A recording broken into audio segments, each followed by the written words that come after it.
le monde le connaît, de la guérison que Dieu m'a accordée. Rencontrer Jésus, ça a été la plus belle des choses de ma vie. Jésus, c'est devenu le tout de ma vie. Et puis au début, on le découvre, on est aimé de lui, on l'aime, on est transporté et on ne pense pas au mauvais jour. Mais la Bible dit que la pluie tombe sur les bons comme sur les méchants. C'est comme ça. Un jour, le Seigneur m'avait préparé à l'épreuve. Il me réveillait chaque nuit avec un verset. Quand je te ferai passer par le feu de l'épreuve, tu en sortiras pur comme l'or.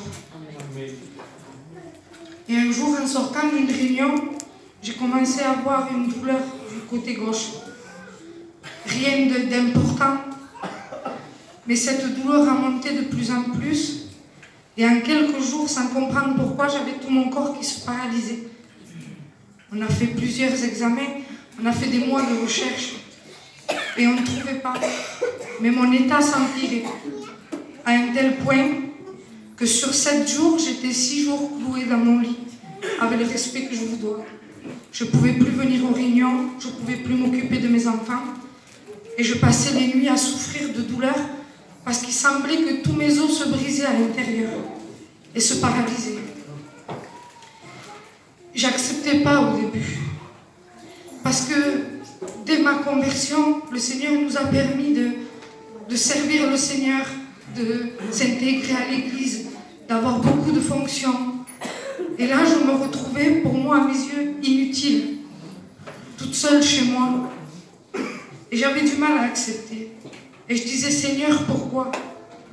Et il disait dans mon cœur, je t'ai appris à m'aimer là où tout le monde te voit, dans l'abondance, mais je veux t'apprendre à m'aimer dans le secret de ta chambre. Parce que là aussi, tu peux m'être utile dans la prière. Alors on m'a découvert une maladie, après avec des recherches, une maladie auto-immune qui attaquait les os, mais qui était très avancée pour ma part. On m'a traité avec de la chimio, avec de la morphine, et c'est une maladie qui est incurable. Donc, on me donnait quelques années à vivre. Et là, le Seigneur a rappelé à mon cœur, parce que des fois, on fait des prières qu'on ne réalise pas. Et j'étais bouleversée par le proverbe 31 de la femme vertueuse. Et il y a un verset qui disait que cette femme, elle fait tout avec joie. Et moi, je disais, Seigneur, cette femme-là, j'arrive pas à l'atteindre. Comment elle fait pour faire tout avec joie? Quand j'étais remplie du Saint-Esprit, que j'avais beaucoup de communion, ben, servir ma maison était une joie.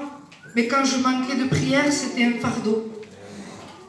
Je disais que la vie d'un homme était bien plus simple. Et ce jour-là, quand j'étais malade, le Seigneur m'a dit, tu m'as dit que tu voulais ressembler à cette femme. Regarde aujourd'hui, tu es dépouillée de tout. Quand je vous dis dépouillée de tout, c'est que je ne pouvais pas repasser la chemise de mon compagnon. Je ne pouvais pas faire un plat de manger à mes enfants. Je ne pouvais pas la descendre à l'école. Je n'étais plus inutile à rien. Et je vous promets que tous les jours de ma vie, je disais, Seigneur, je veux retrouver cette capacité pour pouvoir servir ma maison, pour pouvoir faire à manger. Je réalisais la grandeur de la place d'une femme, d'être cachée, mais de servir son foyer.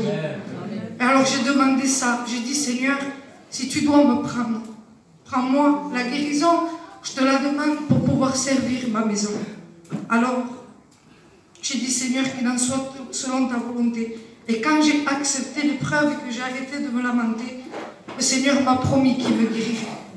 Parce qu'il avait choisi mon foyer pour le servir. Alors j'ai attendu patiemment. Et au bout d'un an, un jour, il est venu dans un séminaire, dans une réunion, dans les chambres qu'on fait après, entre frères et sœurs, ils ont dit, on va prier. Et là, le Saint-Esprit a dit à mon cœur, aujourd'hui, je t'envoie une armée de frères et de sœurs pour recevoir ce que je t'ai promis. On s'est unis dans la chambre, dans la prière, et j'ai partagé ça à personne. Mais les frères et les sœurs, poussés par le Saint-Esprit, les uns après les autres, invoquaient Dieu pour ma guérison. Et ce jour-là, je l'ai senti, je ne peux pas l'expliquer dans mon corps, je l'ai senti que j'étais guérie. Je suis rentrée, Je n'ai pris plus aucun médicament, ni chimio, ni morphine.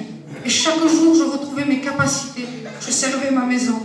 Je suis allée à l'hôpital faire les examens et sans savoir comment m'expliquer, ils m'ont dit, madame, on ne comprend pas, mais vous n'avez plus rien. Témoigne que Dieu guérit. Amen. Il est le même. Amen.